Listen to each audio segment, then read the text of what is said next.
In the International and Pike's New Palladian Rite, adepts are required to accept as truth that Masonry really originated with Cain.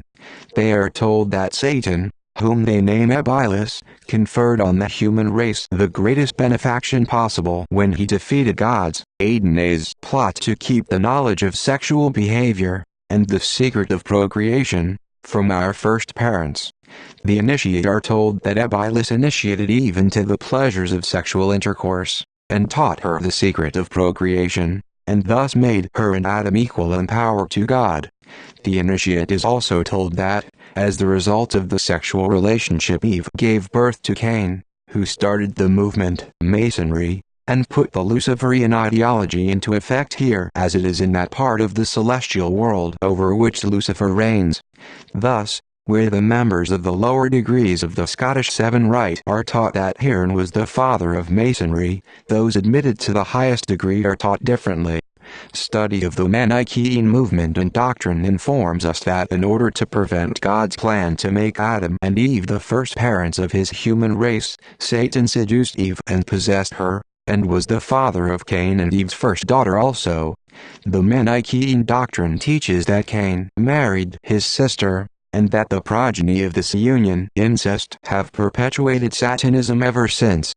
Without wishing to labor this point too heavily, it is of interest to point out that Scripture relates there was something very displeasing to God about Cain's marriage.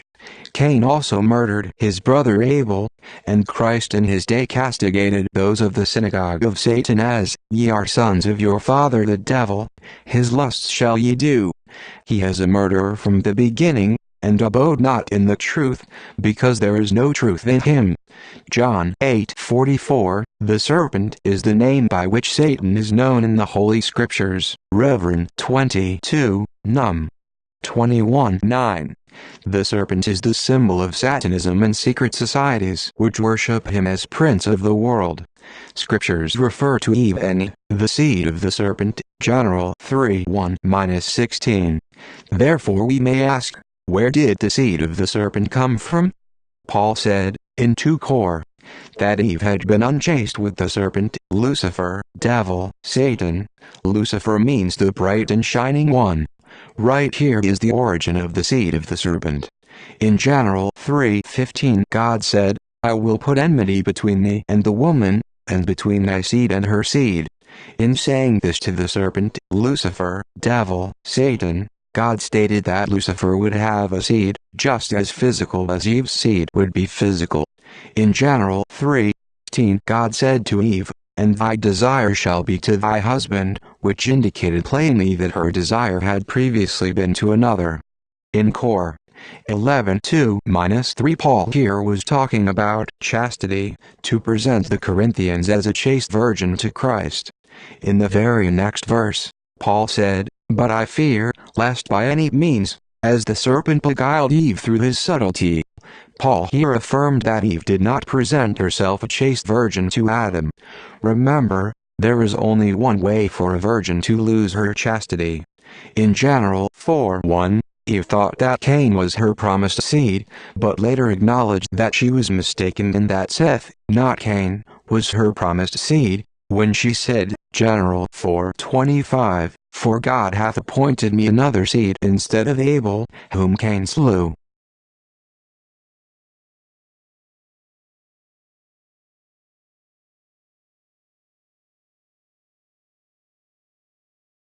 Cain and Abel were twins, General 4:3-4, for they became of age at the same time and presented their offerings on the same day. Abel was the son of Adam, but Cain was the son of Lucifer. Lucifer and his seed have been killers down through the centuries, and Christ accused them of having slain all the prophets from Abel to his time. Matt 23:35. Lucifer begat a seed, as God said he would, 1 John 3:12. Not as Cain, who was of that wicked one. Lust is sexual desire outside the natural law of God. Therefore Christ himself seems to have confirmed that Satan was lustful and is father of the synagogue of Satan, as those who are Satanists teach and believe. Satanists have always used sex bribery and the depravities and perversions of sex to obtain control of men and women they wish to use to further the secret plans of their diabolical conspiracy. Satanism makes a god of sex. They worship the human body because of its sexual abilities. When men and women prove they are unyielding to all other forms of devilish temptation, they often fall as the result of becoming involved in illicit relationships and perversions. Did not David commit abominable sexual crimes, including incest? Then, Christ also told us that the father of the synagogue of Satan was a murderer from the beginning. Who else could that person have been but Satan? Did he not inspire Cain, his son, to kill his own brother, Abel? Has murder not been the stock in trade of those who have comprised the synagogue of Satan ever since? What is revolution and war if not murder practiced on a Another important fact concerning incest being used to start the synagogue of Satan on this earth is the practice of pagan kings, who worshipped the devil. In order to perpetuate their line of succession, they insisted that their sons marry their own sisters. But regardless of what is right or what is wrong, the fact remains that when Christ did start his mission, he told us that the Luciferian conspiracy had reached the stage where Satan, as prince of this world, had obtained control over all those in high places. The words in general 4:15 seem to indicate that after Adam and Eve defected from God, he willed that what has happened since should take place. He said, "Whosoever should slay Cain, vengeance shall be taken on him sevenfold." It would seem that after our first parents defected, God insisted that those who truly wish to love him and serve him voluntarily for all eternity, out of respect for his infinite perfections, should prove their sincerity.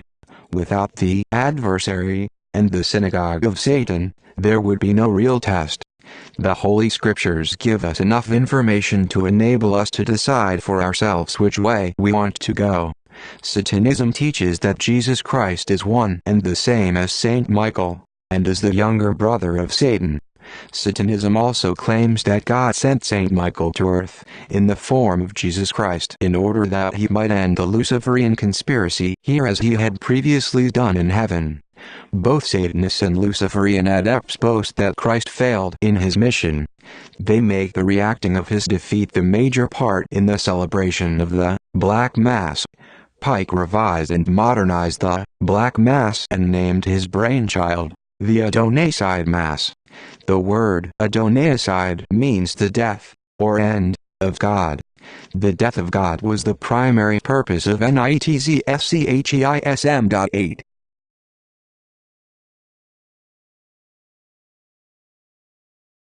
It would seem that because the enmity between Satan and Saint Michael started in heaven, and because Christ, while on earth, rejected the overtures of Satan to join him in rebellion against the absolute supremacy of God, the enmity has been carried out so that Christianity has been, and still is, honeycombed with Luciferian and or satanic cells.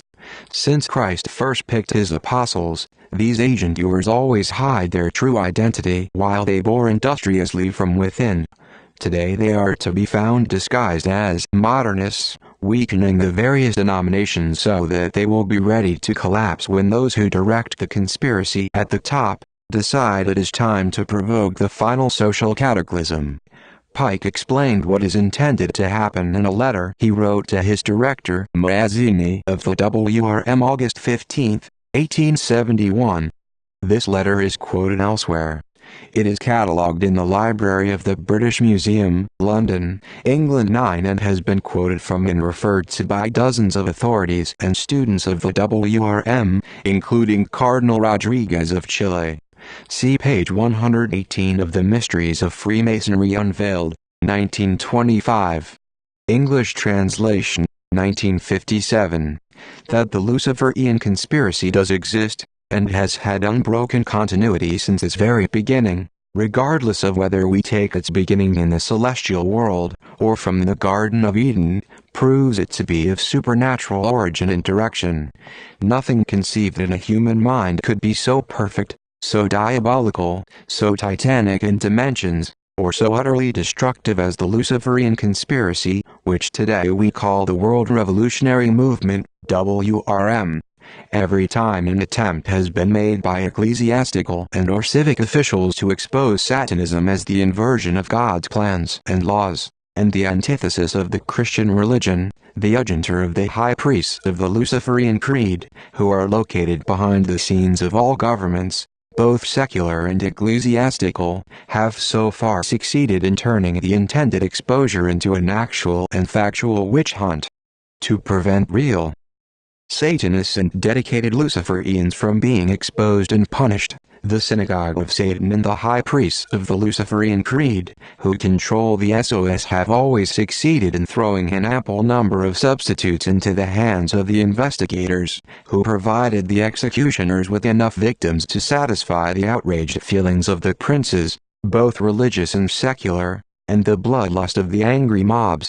Until recently, these substitutes were accused of being witches and/or sorcerers who worshipped the devil. Believers in God will be next.